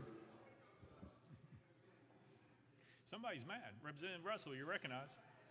Mr. Speaker, thank you for that question, and this is how it is. An officer goes out there and performs their duties, and they got qualified immunity. However, there may be some instances when people file a lawsuit that they find a loophole in the law, and what happens is they are judged by a jury of their peers. But if the jury comes back and the judge says that they are found guilty, this right here will protect them from even going to court and being through that process. If you don't want to sue, don't resist arrest. Or if you do want to sue, don't resist arrest, basically what I'm saying. Chairman Clemens. Thank you, Mr. Speaker. My question is with regard, in a limited capacity, to that qualified immunity. Right now, you can only sue someone, such as a law enforcement officer acting in the scope of their employment, if they do something illegal, if they're grossly negligent, or if they're acting outside the scope and committing willful misconduct, which are express exceptions in your own legislation. So why is your legislation necessary? As an attorney, no attorney is going to sue a law enforcement official who has qualified immunity unless they go above and beyond and fit within those narrow exceptions that makes them personally liable. So why is this necessary? Representative Russell. We hope no attorney will do that, but you never know. In fact, an individual can go in and file their own lawsuit in some instances. Chairman Clemens. Thank you, Mr. Speaker. Well, the individuals hire attorneys to file lawsuits for them most times. So no attorney there are no grounds for a lawsuit under any circumstances except in those narrow exceptions where a law enforcement official who's on duty, acting in the scope of their employment, who is protected by qualified immunity, they have that protection unless they break the law, unless they're grossly negligent or there's some willful misconduct that takes them outside of that protective bubble that's provided by their role as a law enforcement official, that we all respect, we all commend for their service and duty, but unless they go beyond that, there is no cause of action. The law already protects them. So why, again, is this necessary? Representative Russell. Again, qualified immunity mostly protects over everything unless they act outside that scope that you described. This is in case of a loophole that somebody finds where they can sue. Chairman Clemens. Thank you, Mr. Speaker. But there is no loophole. The state law provides, there is no law, there is no loophole. The state law is very clear on this topic. If a lawyer or somebody was to file that lawsuit, it would be thrown out immediately unless it could be shown that it fit within those narrow exceptions. So again, I don't understand what we're trying to accomplish here. I understand you referred to these as frivolous lawsuits. Well, guess what? If frivolous lawsuits are filed, they get thrown out real quick. And so, unless they fit within those narrow exceptions. And so if we're trying to go beyond the protections that are already in law with that qualified immunity, and let's say a police officer acts illegally, causing property damage, but that person is still convicted of a crime later, is this going to provide that law enforcement official civil immunity if they act illegally in the course of their duty? Representative Russell, you're recognized. This does not change any of that part. If they act illegally or willful misconduct, this does not change a thing. Chairman Clemens.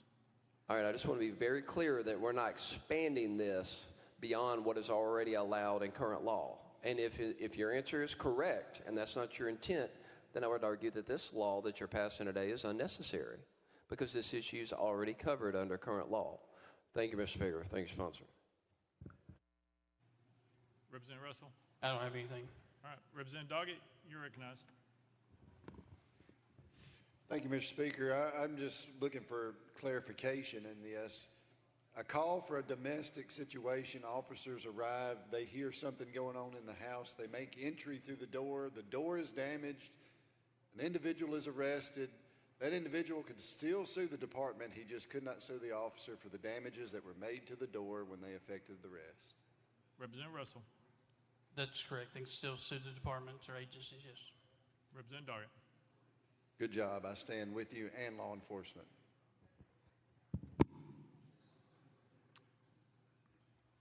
Representative Travis?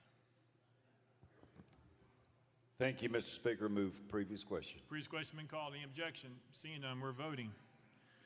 All those in favor of Senate Bill 280 vote aye when the bell rings. Those opposed vote no.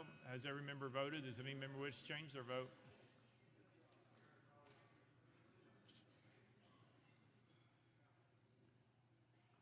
Mr. Clerk, please take the vote.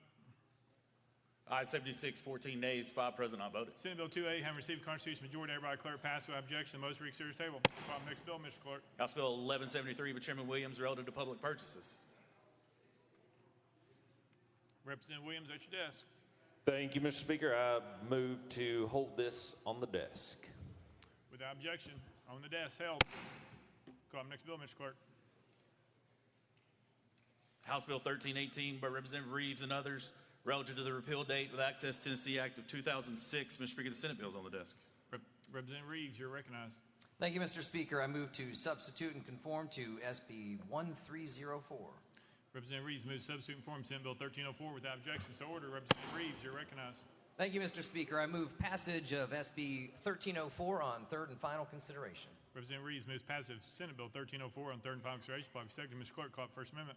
Mr. Speaker, no amendments filed. Representative Reeves, you're recognized. Thank you, Mr. Speaker. SB 1304 moves the repeal date of TennCare program Access TN from June 30th of 2025 to June 30th of 2030. And with that, I renew my motion. Representative Reeves renews his motion. Any discussion on the bill? Seeing none. Discussion. Leader. I wanted y'all to know this is actually a bill that I filed with Leader Cochran, but there was no other way that we could get Representative Reeves to get a bill to the floor that wasn't on consent calendar, which he snuck one through on. So it is his first bill. Y'all please enjoy yourselves. Representative Faison.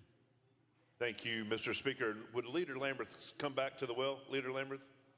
Whoa. Representative Reeves, would you yield? Yeah, he will. So, I was just wondering, you're taking his lead on filing the bill. Were you also taking his lead on wearing the same outfit? Who was that to? The Representative Reeves. Okay, Representative Reeves, you're recognized. Thank you. I'll punch down my pocket square to match. Representative Faison, Chairman Faison. Did you consult with your wife and show her what the leader was wearing, make sure it was all right with her? That you also wear what the leader wears? Representative Reeves. I renew my motion. Representative Sapicki. Thank you, Mr. Speaker. Members, I've just received a text from the Federal Department of a Bureau investigation. They were looking for the whereabouts of Dr. Evil, and we found him.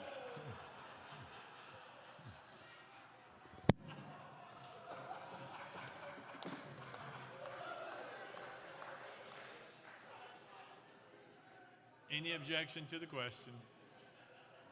Seeing none, we're voting.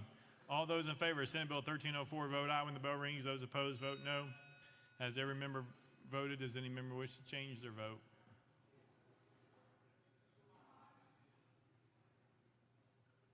Mr. Clerk, please take Kumar aye. Let the journal reflect Representative Farmer is excused. Mr. Clerk, please take the vote. Ayes 93, one nay. Senate Bill 1304, having received a constitutional majority, I hereby declare passed without objection. Most read consider table.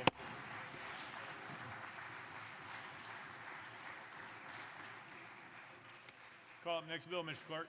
House Joint Resolution 480 by Chairman Rudd and others, a resolution to recognize and honor Coordinator of Elections Mark Goings for his ongoing service to the state of Tennessee. Representative Rudd, you're recognized. Thank you, Mr. Speaker. I move to adopt HJR 0480. Representative Rudd moves adoption, probably seconded. Mr. Clerk, any amendments been filed? Mr. Speaker, no amendments filed. Representative Rudd, you're recognized. Thank you, Mr. Speaker.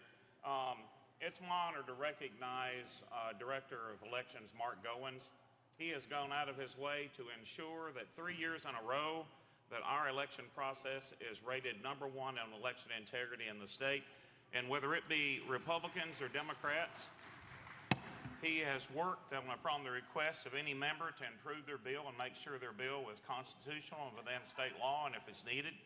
And he has been recognized, as you'll see in the resolution, he has been recognized throughout the nation for his work here. Other states come here for training how to improve their legislation all over the nation. He has led the way on bipartisan panels all over the nation and leading for election integrity.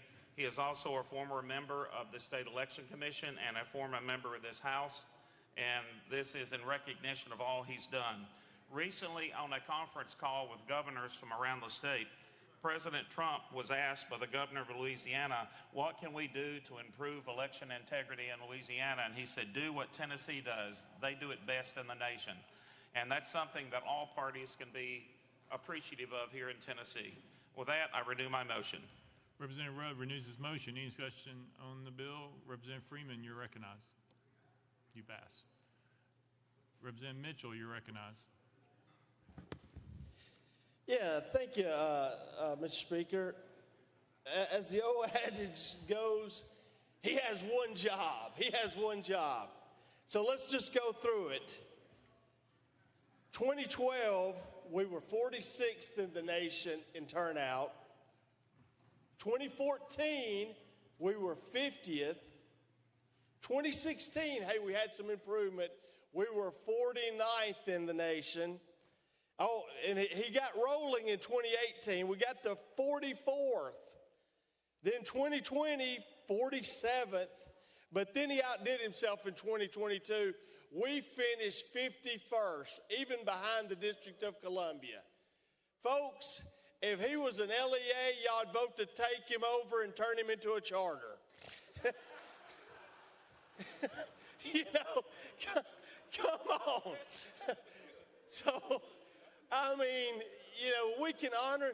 The man stood at the Davidson County Election Commission and heard people tell him they committed voter fraud and forgery, and he did not report that to the district attorney. Election integrity does not exist. It's partisanship through and through, but if we want to honor this being dead last, let's do it. Representative Rudd. The comments by Representative Mitchell, but let's go over what his complaint is. He had a complaint about the signatures on the petition of his opponent. The Davidson County Election Commission, in a bipartisan vote, Democrats and Republicans, voted to confirm 25 of the 26 signatures. The 26 signatures, which he's referring to, was not counted, and it was not counted also at the request of the family in question. Also, he filed a lawsuit over this, and a Democrat judge threw it out.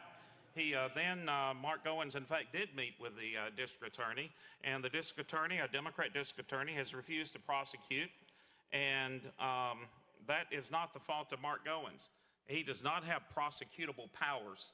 He is a not enforcer. As a matter of fact, his powers over the Secretary of State, Mark Goins' powers over the election administrator and election commissions is very limited. Most of that power to oversee them is vested in the State Election Commission. And with that, I renew my motion. Representative Mitchell. Hey, well, thank you for that rundown, Mr. Rudd. But when someone who's put in a position stands there and listens to someone say, yeah, we forged those signatures on the petition, I don't care if it's one signature or 14, they had over the amount. A felony is a felony, is it not? I think so. I think at the top of our petitions, it says, it's a Class E felony. Mark, go and sit there and listen to that. You can try to run me down and degrade me all I want, but, the numbers speak for themselves. We're in the bottom year after year after year, and the man, his own staff told me, he ran over here to the General Assembly with the file to get approval from legislators on whether he should put this lady on the ballot or not. Can he do anything on his own? No, he cannot do anything on his own except watch felonies be committed and do nothing about it. So you can talk about election integrity all you want, but the numbers speak for themselves. Dead last, 51st. He has one job only, and he's not doing it well. But is he being partisan?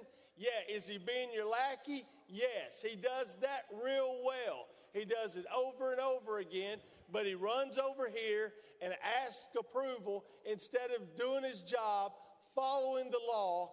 I want somebody who, if somebody says they committed a felony, I don't care if they're Democrat, Republican, or Al-Qaeda, they get prosecuted. But he looks to see if there's a D or R beside their name. I don't want that. If a Democrat violates the law, I want them prosecuted. If a Republican violates the law, I want them prosecuted. But he doesn't do that. He gets on the phone, he calls over here, he runs over to Cordell Hall building with his little files under his arm, and he scampers into several people's offices. And do you want me to say whose offices? I would love to if you'd like me to list them, but...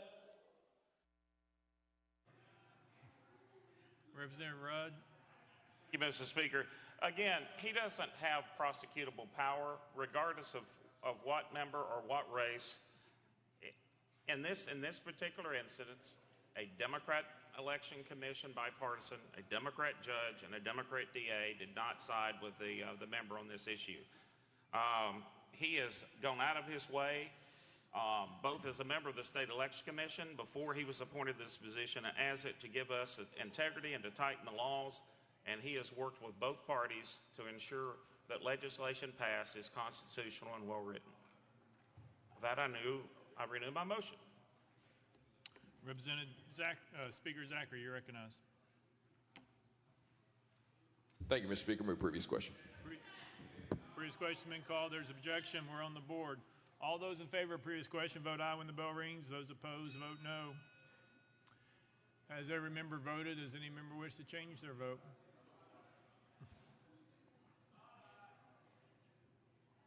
Mr. Clerk, please take the vote. Aye, 72, 22 nays. Previous question prevails. We're voting. All those in favor of House Joint Resolution 480 vote aye when the bell rings. Those opposed vote no.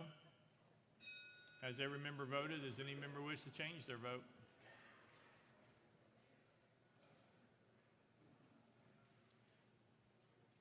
Mr. Clerk, please take the vote.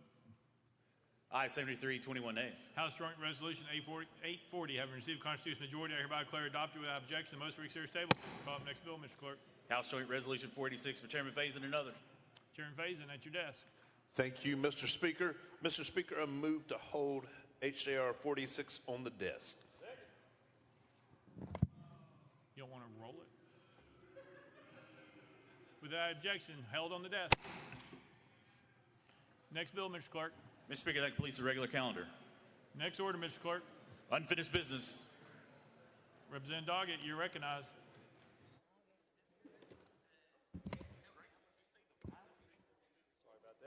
Thank you, Mr. Speaker. I move that the rules be suspended for immediate consideration of Senate Joint Resolution number 322.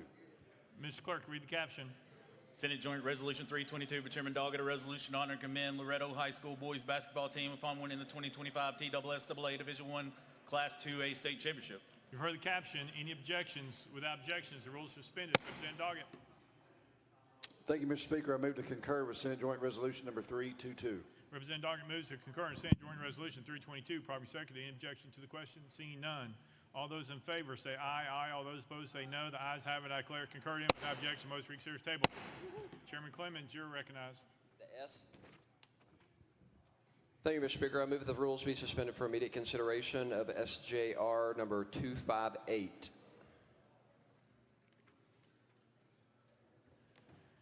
Mr. Clerk, read the caption. Senate Joint Resolution 258 by Chairman Clemens, a resolution to recognize the Metro Nashville Public Schools visual and performing arts team and its Emmy-winning documentary, Every Student Known the Creation of an Anthem. You heard the caption. Any objections? Without objection, the rules are suspended. Chairman Clemens. Move to concur in Senate Joint Resolution number 258. Chairman Clemens moves to concur in Senate Joint Resolution 258. Probably seconded. Any objection to the question? Seeing none, all those in favor say aye. Aye. All those opposed say no. The ayes have it. I declare concurred in without objection. The most reconsidered table. Chairman Clemens, you're recognized. Thank you, Mr. Speaker. I move that the rules be suspended for immediate introduction and consideration of House Joint Resolution 507. Mr. Clerk, read the caption. House Joint Resolution 507 by Chairman Clemens, a resolution to honor and commend the Hillsborough Borough boys basketball team upon winning the 2025 TSSAA Division I Class 4A state championship. Heard the caption. Any objections? Without objection, the rules are suspended. Chairman Clemens.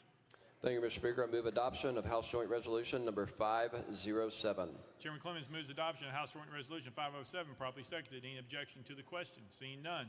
All those in favor of House Joint Resolution 507 say aye. Aye. All those opposed say no. The ayes have it. I declare it adopted without objection. Most reconsidered table. Representative Hardaway, you're recognized. Thank you, Speaker. I move for the rules to be suspended for the immediate introduction and consideration of HJR 513. Mr. Clerk, read the caption. House Joint Resolution 513 by Representative Hardaway and others, a resolution to honor the memory of Alfred Bertram Cate, Jr. You heard the caption. Any objections? Without objections, the rules suspended. Representative Hardaway. Thank you, Speaker. I move for adoption of HJR 513 to honor Coach Cates, war hero, and basketball, football, tennis, and baseball coach for Central V High School. Representative Hardaway moves adoption of House Joint Resolution 513. Probably seconded. Any objection to the question? Seeing none. All those in favor of House Joint Resolution 513 say aye. Aye. All those opposed say no. The ayes have it. I declare adopted without objection. The motion reconsidered is tabled. Leader Lamberth. Thank you, Mr. Speaker. After consulting with the Minority Assistant Leader, I move that HB 726 be heard in the Cities and Counties Subcommittee next week. For the motion, any objections? Without objection, so ordered. Leader Lamberth. Thank you, Mr. Speaker. I do anticipate objection on this motion, but I move that House Bill 811 be heard in the Civil Subcommittee next week. For the motion, any objection? There's objection. We're on the board. All those in favor of House Bill 811 being heard in Civil Sub next week, vote aye when the bell rings. Those opposed, vote no. Mr. Clerk, please take the vote.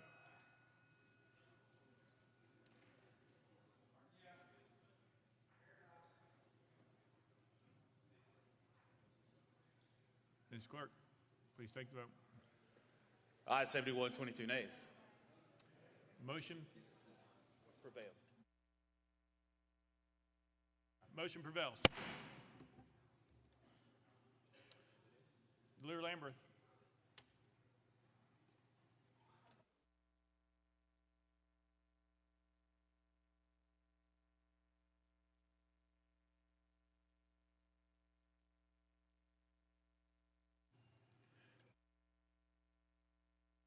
Mr. Clerk. Mr. Speaker, we have a message from the Senate. Mr. Speaker, I'm directed to return to the House. House Bill 623, substitute for the Senate bill on the same subject, have been passed by the Senate. Monday's message counter. Representative Johnson. Thank you. I'd like to make a motion to recall House Bill 908 from the Senate. This is legislation that what we voted on consent calendar didn't get to have a discussion on the floor. And in committee, the question was asked, does this raise the cap on home mortgages? And the answer to the question was no, which it did raise the cap from 8.5 to 11.5. And there is also a question on whether or not it refers to first home mortgage loans, which many say that it does. And I think we should have that discussion. Thank you, Representative Johnson. That's a proper motion, properly seconded. There's objection. We're on the board. All those in favor of recalling House Bill 908 from the Senate, vote aye when the bell rings. Those opposed, vote no.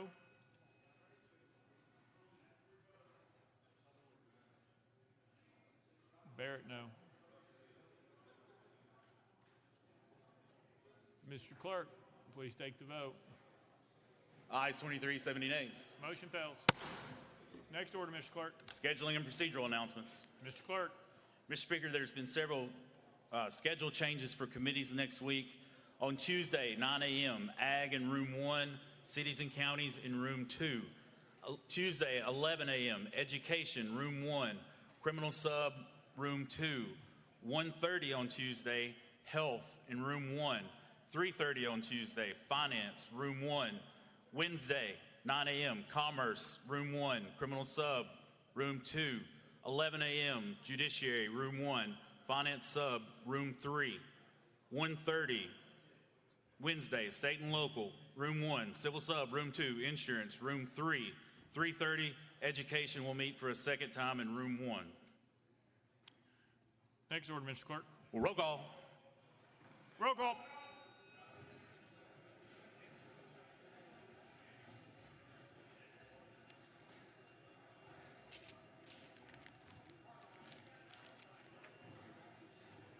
Mr. Clerk, please take the roll. Mr. Speaker, 92 members present. Next order, Mr. Clerk. Back to police in regular order, Mr. Speaker. Leader Cochran, you're recognized. Thank you, Mr. Speaker. I move the House stand in recess until 2 p.m. on Monday.